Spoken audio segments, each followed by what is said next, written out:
Welcome to ePadasala lecture series in computer science. Today we are going to discuss about the divide and conquer, and we are trying to apply that for certain computational problems like the closest pair problem and convex hull. The objectives of today's modules are going to be like this: to understand the concept of the closest pair problem. Already this problem was discussed along with the brute force strategy. So now we are going to apply the divide and conquer strategy for the closest pair problem. To know about the convex hull, again this problem was referred as part of the brute force strategy. So today we are going to apply the divide and conquer strategy for finding the convex hull. There are two standard divide and conquer solutions are available. One is called the quick hull algorithm and another is called the merge hull algorithms. So let me recollect the closest pair problem that was discussed as part of the brute force strategy. So here we are given a set of points. The points can represent the cities, or it can be a transistor in a circuit board, or it can be the computers in a network, and the objective of this problem is to find the closest pair of points. So that means we have to return 2 points that are closest to each other. Formally the problem statement can be given like this. So n points are given in 2-dimensional space. So what we have to do is we have to find the distance between 2 points where it is minimum. So that means if P and Q are points that belongs to the set of n points, and we have to return the points P and Q for which the distance is going to be the minimum. So the solution is very simple. In brute force strategy we have seen how to solve this problem.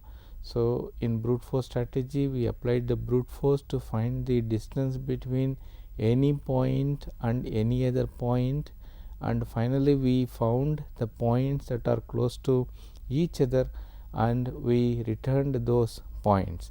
That was a solution outlined as part of the brute force strategy. So how to find the closest one?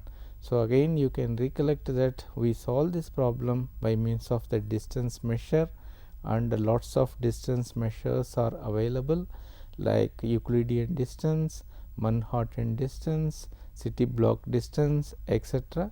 And this is the formula for finding the Euclidean distance.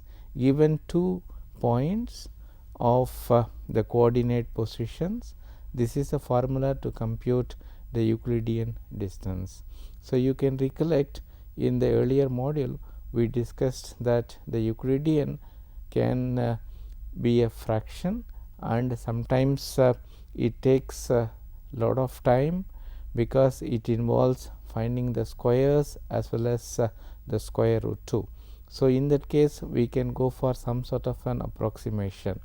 For illustrations let us take the Euclidean distance, even though it is computationally larger compared to the other distance measures. And also you can recollect that the distance between 2 points A and B is equal to the distance between B and J. So this is called the symmetry property, and the distance between a point and the very same point is going to be 0. It is called the constancy of the self similarity, and already we have stated that the distance is always going to be a positive number. So that means the distance between 2 points A and B is going to be greater than or equal to 0, and this is called the triangular inequality. That means you can see very well that the distance between A and C and the distance between C and B is always going to be greater than or equal to the distance between A and B. In other words, if these properties are satisfied, then we can call the distance as a metric measure. Otherwise it is not so. So once we defined that, probably you can recollect we wrote a informal algorithm like this. So where we have taken 2 points I and j, and we put a constraint that the points I and j are distinct. So under that circumstances we have computed the distance. So every time we are computing the distance, we are keeping track of the minimum distance also. So whenever the distance is going to be the less than the minimum distance, then the minimum distance is updated, and finally once all the points are reviewed, finally we get the minimum distance between 2 points I and j, and that is being written as the minimum distance for the points I and j. This is the informal algorithm that we discussed as part of that. So what is the complexity analysis of this particular algorithm? You can see very well. So we have a loop for 2 variables. So under those circumstances, this is going to be the constant amount of effort that is required for finding the square and the square root. By simplifying this, you can come to a conclusion that this is going to be the order of n square algorithm. In other words, the brute force algorithm for finding the closest pair is going to be what you say order of n square. So now the challenge is very simple. Is it possible to improve the performance of the algorithm? In other words, is it possible to reduce the complexity from the order of n square? So for that reason only we are going to go for the divide and conquer strategy. So recollect that in divide and conquer strategy we have taken a problem, we try to divide that into number of sub problems. So we have seen that the sub problems are similar to the original problems but smaller in size. Then we solved all the sub problems, and finally when we combine the solutions of the sub problems, we are getting the solution of the global problem. The same strategy can be applied for finding the solution for the closest pair problem. You can see very well informally the steps are like this. So when n is very small, we are trying to solve the problem using the brute force, and when n is very large, we are trying to divide the point set into roughly equal parts A as well as B. And now we have 2 subsets. We are trying to find the closest pair in first set A and second set B. Then we are trying to find the closest pair of points where one point is on one set and another point is on another set. Finally, once all these closest pairs are computed, then we are finding the pair for which the distance is going to be the minimum. So you can see very well this problem is what the divide and conquer strategy is all about.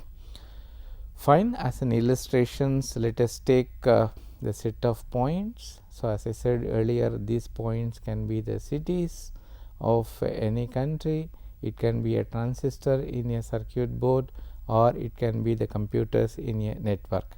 So now the point is like this. Given a set of points like this, can you say which is the closest point? So you can see very well we are trying to apply the divide and conquer strategy. The first step is the division. So now what we are going to do is we are going to divide this set into subsets like this. So that means we are going to divide such that the region A have coordinate x coordinates less than or equal to the points that are present in the set B. So that means you can see very well this is the median line that is going to split this set of points into 2 subsets. So once we have 2 subsets, so you can recollect how our strategy is going to be. So we are going to find the closest pair in set A, and we are going to find the closest pair in set B, and then we are going to find the closest pair of points where one point is in region A and another point is in region B. So, you can see very well, now you can find the closest pair of set A. So, let us assume that D1 is going to be the distance between the points that are closest in the set A. So, this is how it goes for the other set. In other set B, so you can find the closest points for which the distance be D2. So, now you can see very well the minimum distance is what our objective is. Therefore, the minimum distance is going to be the minimum of D1 and D2. So, that means let us call this as the distance D, but one case is left out, that is, there is a possibility that the closest points can be across the set, where one point can be in set A and another point can be in set B. So, that means our answer is not complete until that is obtained. Fine. So, for that what we are going to do is we are trying to find the portion across this line where that distance between points across the regions needs to be computed. In other words, let us assume that D1 is going to be the minimum distance. If that is the case, then only that minimum distance across this line needs to be examined, and there is no point in finding the distance between, let us say, this point and this point. It is of no use at all. So, what we are trying to do is we are trying to find the minimum D, and then we are trying to create a border around this line, so that the third case can be restricted to this particular portions. So, now you can see very well this creates the region.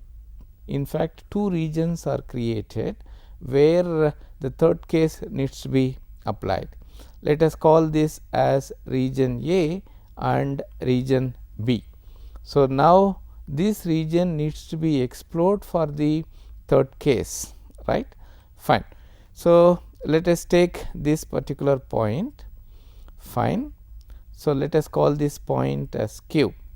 So, as per our logic, this exists in region A. So, according to the third case, the corresponding closest happens to be on this side, that is in region B. So, this is where we need to apply some sort of a thinking. So, this corresponding point for Q cannot happen beyond this particular point, because this is where the minimum distance D is all about. In other words, you can see very well the corresponding point for Q should exist only in this particular region, because if the corresponding point is outside this region, then the distance will be more than what already we have computed as the minimum distance D. Therefore, now we can come to a conclusion that for finding the correspondence, only this region needs to be analyzed. In other words, you can see very well. So, this region only we have to check 6 points and not more than that. So, that means, now you can see very well the distance computation between the point Q should be done only with what you say these 6 points. In other words, now you can see very well the problem is now reduced to just 6 comparisons. So, this is a linear time. Therefore, we can come to a conclusion that suddenly the algorithm complexity is reduced, because we need to compute the distance between Q and only these 6 points. Okay. So, this is the maximum comparisons that is required. So, therefore, this fastens the process. So, now you can see very well how our algorithm is going to be. If the number of points are going to be very small, So, we are going to solve that using the brute force approach itself. Otherwise, we are going to divide the problem into sub problems, then we are going to solve the sub problems in a recursive manner, and then finally, we are going to combine the solutions of these sub problems. So, we will apply this strategy to this particular problem. So, we are given a set of n points, and this is what our objective is going to be. So, as I said earlier, what we are going to do is we are going to arrange this by sorted order. So, if S consists of only points, return infinity as a distance, otherwise we are finding the median line. So, and then we are trying to divide this set into two subsets with equal size, that is SL and SR. So, then we recursively apply. So, this is what the conquering strategy is all about. So, apply step 2 and step 3, so that we can find the closest pair of the set SL and SR. So, let DL denote the distance between the closest pair in SL, and if DR is going to be the distance between the closest pair in SR, then you can say that the minimum distance is going to be the minimum of DL and DR. So, as said in the numerical example, once you find the distance, so what we are trying to do is we are trying to find the grid, and the grid size is going to be L minus D. So, that means now this is the half slab, and once we have this L minus D and L plus D. So, now the third case becomes simple. That means we have to find the distance between the point and all other points of this particular grid, and again you can see very well only the 6 points needs to be computed for finding this. So, what is the running time of this algorithm? So, the division is very simple. So, it is just takes only the constant time, and once you compute all the distance and combining takes order of log n. In other words, the recurrence equation is going to be like this. If n is going to be less than or equal to 3, then it is going to be n, or otherwise this is what the recurrence equation is all about. Find the total time is not more than what is a order of n log square n. So, this is definitely better than the brute force, but still lots of improvements can be done, but definitely this is better compared to the brute force approach. So, this is the kind of algorithm that is used for the closest pair. So, now we will just extend our idea for solving the problem of convex hull. Again, this problem was solved as part of our brute force strategy. So, you can recollect how we solve this problem in brute force strategy. So, let S be the set of points.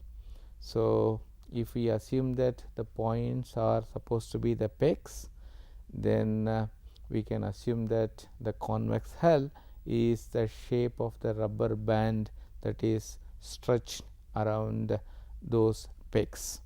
In formal manner, we can say that the convex hull is nothing but the smallest convex polygon that contains all the points of S.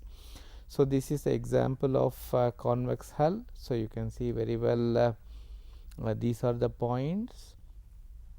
In convex hull, what we have to do is we have to construct the smallest polygon such that all the points will be covered, and that should be the closest one. So, you can see very well this is the convex hull that can be constructed for this set of points. We talked about why convex hull is a very important concept in computer science.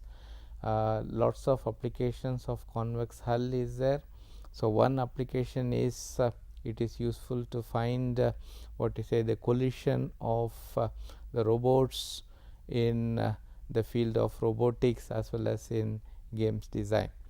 So, in brute force strategy we have seen that the problem of convex hull is reduced to finding the extreme points. So, extreme point is a point that is not the middle point of any line segment with endpoints in the set.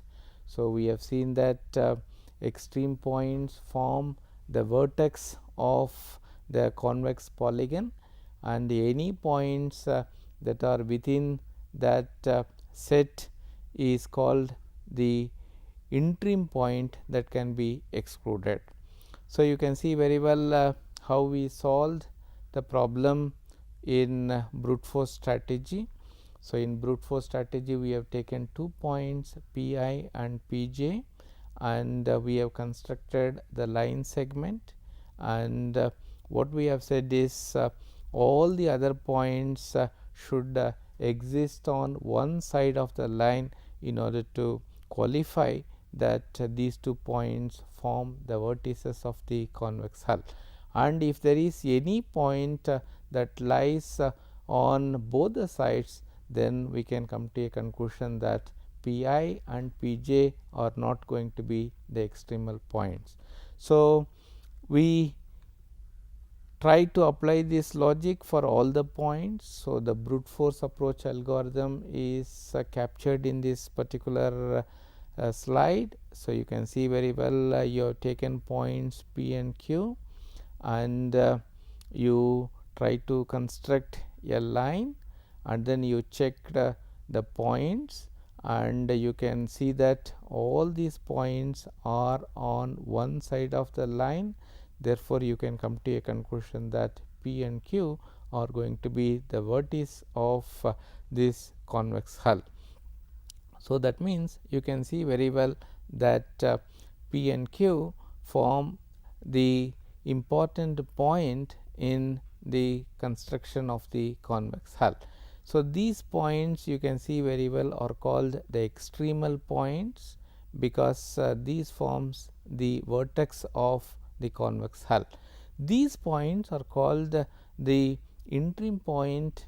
So, these points are not important because these are no way what is a helps in the construction of convex hull and can be eliminated. So, the logic is very simple now. So, we have to apply the divide and conquer strategy for finding the convex hull. So, we want to improve the performance of the brute force technique.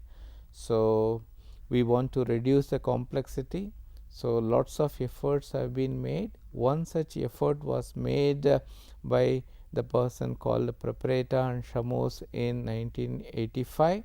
So, to construct the convex hull, and the algorithm is named as the quick hull algorithm because of its resemblance to the quicksort algorithms. So, the logic is very simple. We identify the points A and B. What we are trying to do is we are trying to check whether these points are going to be what you say the extreme points or not. So, for that to happen, what we are trying to do is we are trying to find the farthest point C from the line A and B. So, now we are trying to construct some sort of a triangle with these points, and then we are going to check whether the points are falling within this triangle. Otherwise, we are coming to a conclusion that this is not the convex hull. This is the illustration of this particular idea. So, you can see very well there are lots of points are there. The problem is to find the convex hull of these points. So, we are taking two what is a points that are distant from each other. So, A and B. So, now we are constructing a line between A and B, and we are trying to find the farthest point for this particular line A and B. So, let us assume that this is the farthest point of this particular line, means now we are connecting A and C and B and D, so that we have some sort of a triangle. So, you can notice the similarity between this algorithm and the quicksort. In quicksort also, what you are trying to do is you are trying to partition the list into two lists by choosing a pivotal element, so that the list will have more or less similar points. The same logic is being used for the construction of this particular triangle. So, once we have this triangle, so what we have to do is we have to check whether these points fall within or outside the triangle. If all the points fall within the triangle, then we can come to a conclusion that this is going to be the vertex of the convex hull, otherwise it is not. This is what the idea is all about. So, you can see very well the set of points are tried to divide into two sets by P1 and Pn. So, line is constructed. So, a point P max is obtained, the triangle is formed. So, you can see very well all these points are very important and these points are not going to be what you say important at all. So, this is what the informal algorithm is all about. So, we are taking a set and we are finding points P1 and Pn.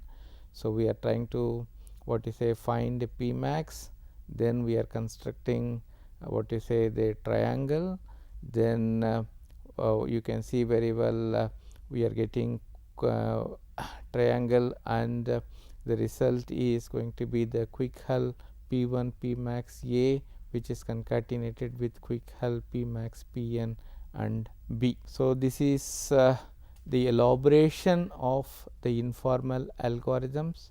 So, you can see very well the points are first sorted based on the x coordinates. First point is P1 and Pn, so that these two form the points for which the distance is going to be the maximum. So, as I said earlier, we are constructing a line segment between P1 and P1, so that the set S is divided into two subsets, S left and S right, and for S left what we are trying to do is we are trying to find P max. So, what we are trying to do is once this P max is obtained, we are trying to form the triangle.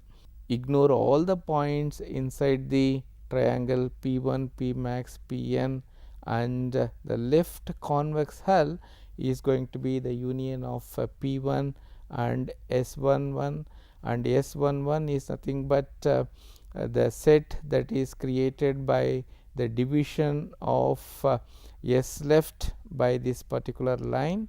So, the left convex hull is going to be P1 union S11 union P max, and similarly the right convex hull is formed. Then finally, by combining this left and right convex hull, we are getting the final convex hull. What is the complexity analysis of this algorithm? The complexity analysis of this algorithm is exactly similar to the quicksort. You can recollect that the worst case analysis of quicksort is order of n square, and for average and best case it is going to be order of n log n. In other words, this algorithm complexity analysis is also exactly similar to the quicksort algorithms. The same problem can be approached in a different angle. It is called the merge hull. So, the logic is very simple.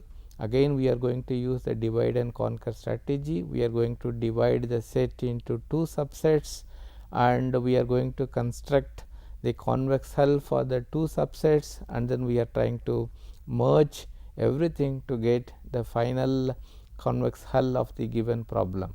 You can recollect the similarity of this with merge sort. So, that is the reason why we are calling this as the merge hull.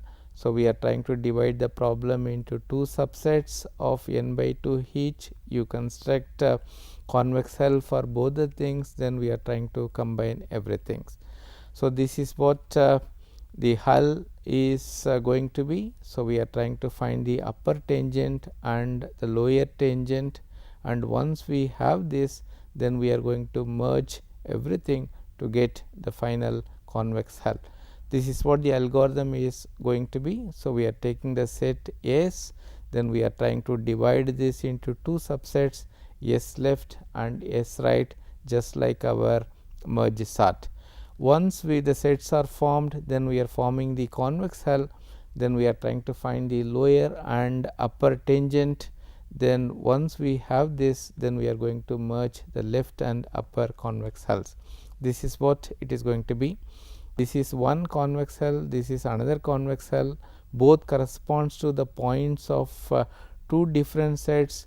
Now, I am trying to find the upper tangent and lower tangent, and once these tangents are obtained, then we can eliminate all the things so that it becomes the final convex hull. How to find that? Fine, you can see very well, we can trace this DE and F, and you can see very well the angle is going to be like this. Therefore, F is not part of F. So, F can be bypassed and E and G can be what is say connected. So, using this particular logic, we can form the hull of both the left set and right set, and once we have that, fine, we can merge everything. What is the complexity analysis of that? The complexity analysis of that is going to be the order of n log n, because the complexity analysis is going to be exactly similar to the merge sort. In summary, we can come to a conclusion that brute force approach is applicable but inefficient, but divide and conquer is very effective, and closest pair problem and convex hull problems are very important problems in computational geometry, and we can conclude that divide and conquer is very effective for solving the closest pair problem as well as the convex hull problems. These are the references. So, with this thing we have come to the end of this particular module. Next module we will discuss some more applications of divide and conquer strategy. Thank you very much.